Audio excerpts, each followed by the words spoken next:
What's going on, guys? JLB here, and I'm going to give you the most comprehensive drill workout series to help you develop the most perfect free throw routine, a free throw shot.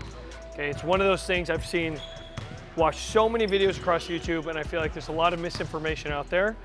We are on a journey right now to give you guys the most comprehensive videos, so that way you don't have to stretch your bandwidth and look at many or multitude different videos. We're gonna give you any and everything that you need in order to develop a proper free throw routine and shot. So let's get to it. Let's increase that free throw percentage right now. So the first and probably one of the most important concepts is alignment. So when we get to the free throw line, in every free throw line there's a nail. Now I know a lot of coaches have told you that, have showed you that, but what it's really important, and right here we have literally written the word nail because this is a makeshift hoop, but if you come over here to our main hoop, you'll notice right in the middle of our free throw line is this nail. So for us, for me as a lefty, instead of like lining my toes up with that nail, I'm gonna just go like 3-4 inches off to the side. So I'll take like 2 wood planks, and I'll line up that foot like right to the left of that nail. So now when I go to release or go to set, my shoulder is pretty much right in the middle of that rim. So when I go to finish, if I have any deviation left or right, that's probably gonna indicate whether I miss left or right. If I finish straight down the middle of the rim, that ball is on the best line of path to the basket. So we'll do a couple reps here. I line up right there at that nail hole, just to the left of it. And then that way when I go to release, I'm finishing right on target.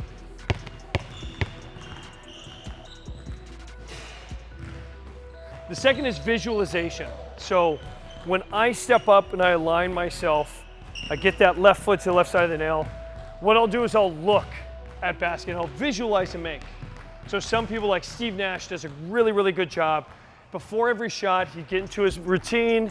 He'd actually shoot, release, go through a couple reps where he actually released his wrist.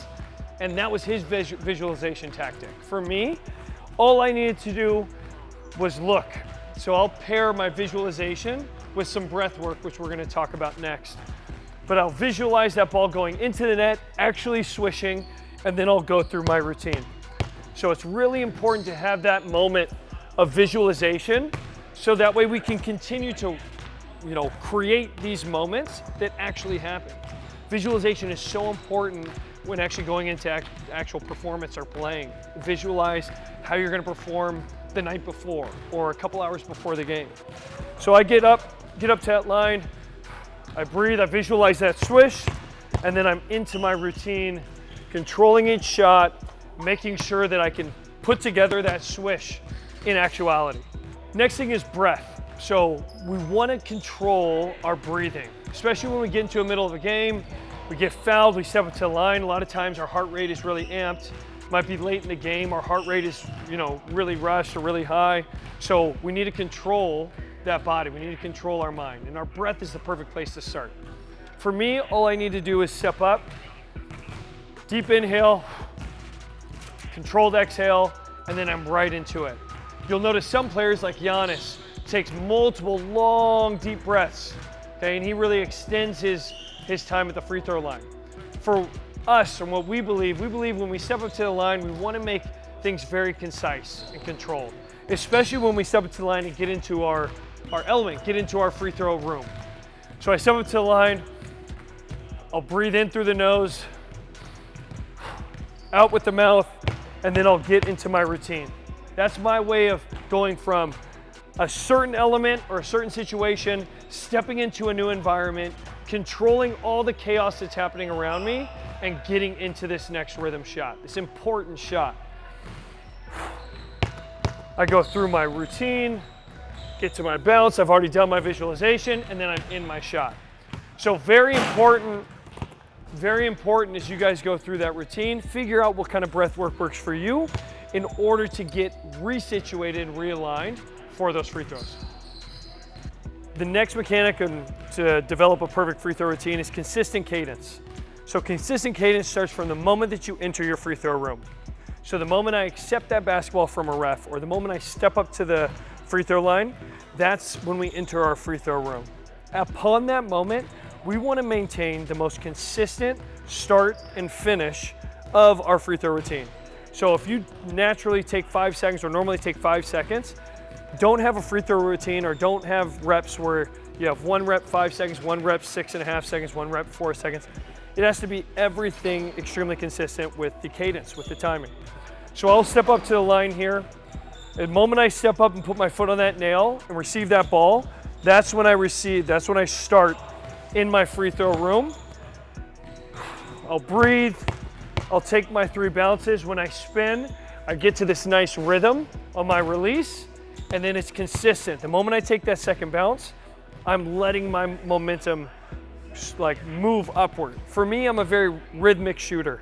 So dribble pull-ups, off sprints, I need that rhythm to kind of get myself going. So I found a way to take what I do best and use that for a free throw routine. So for you guys out there, find where you're best, where you are a best shooter. If you are more static and stoic, maybe start with a little bit higher lift set point. So if you're in that position, you can go straight to an extended push or a shot. For me, I love that rhythm of going into that bounce where my hips are down, I'm going into that flow upward. That's where I feel the most comfortable and confident. The next thing that we want to utilize in our free throw routine is rhythm. So probably one of the biggest mistakes that I see from like an NBA perspective on poor free throw shooters, is their rhythm or their timing, like the disjointment of their timing. Some of them will get up into space all the way here and then start elevating. Some will not even use their legs and they'll have this like disconnect of just making it about the upper body. And we want to tie our hips, that ball and hip rhythm, into our shot, just to get make it as seamless and fluid as possible. So for me, going into our routine, we kind of talked about it in the last series, I use the spin.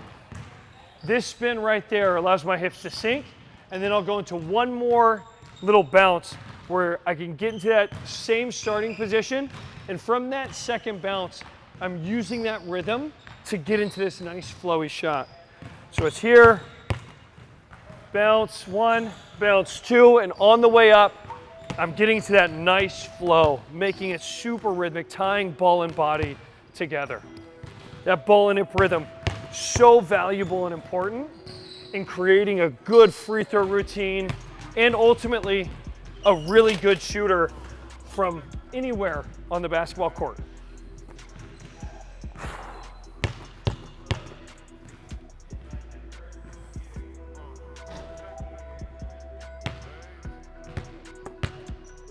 There you go. Last thing to generate an amazing free throw routine is target alignment. So when you shoot, where are you looking? For me, I was taught at a very early age to look at the front of the rim. Then I started realizing that a lot of my shots were missed short. So what I did was I changed to the back of the rim. And for a little while I was using that, great success, and I would suggest using back of the rim over front of the rim. But when I look at back of the rim, then I was also seeing the ball kind of go long at times. This is also when I was a little bit more immature of a shooter. Now what I do is I look at the void in between front and back. So if you look at it from this angle, you can see, or that imaginary space or that void between back rim and front rim.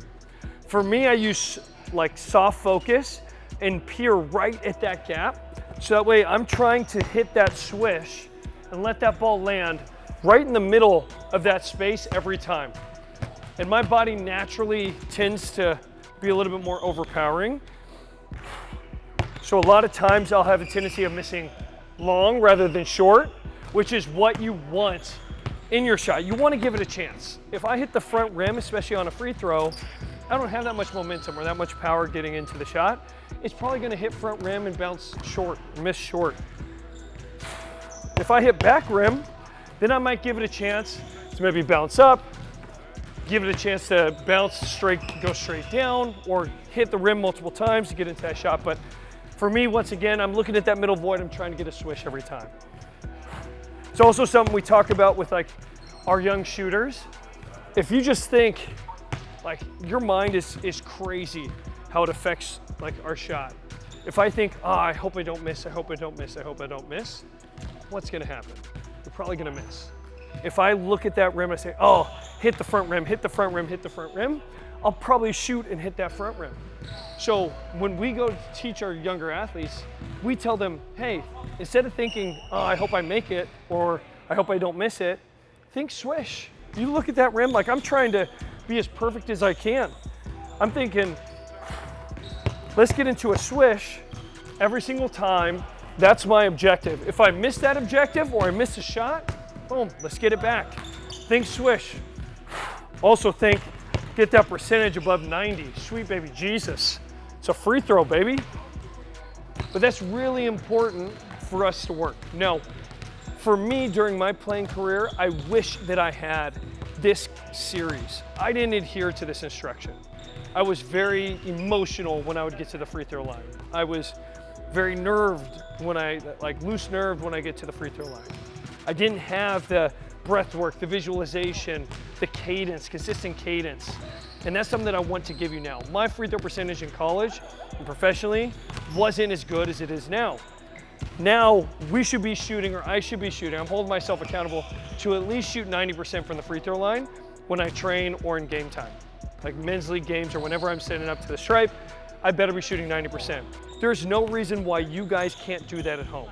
But it starts with getting that free throw routine dialed in.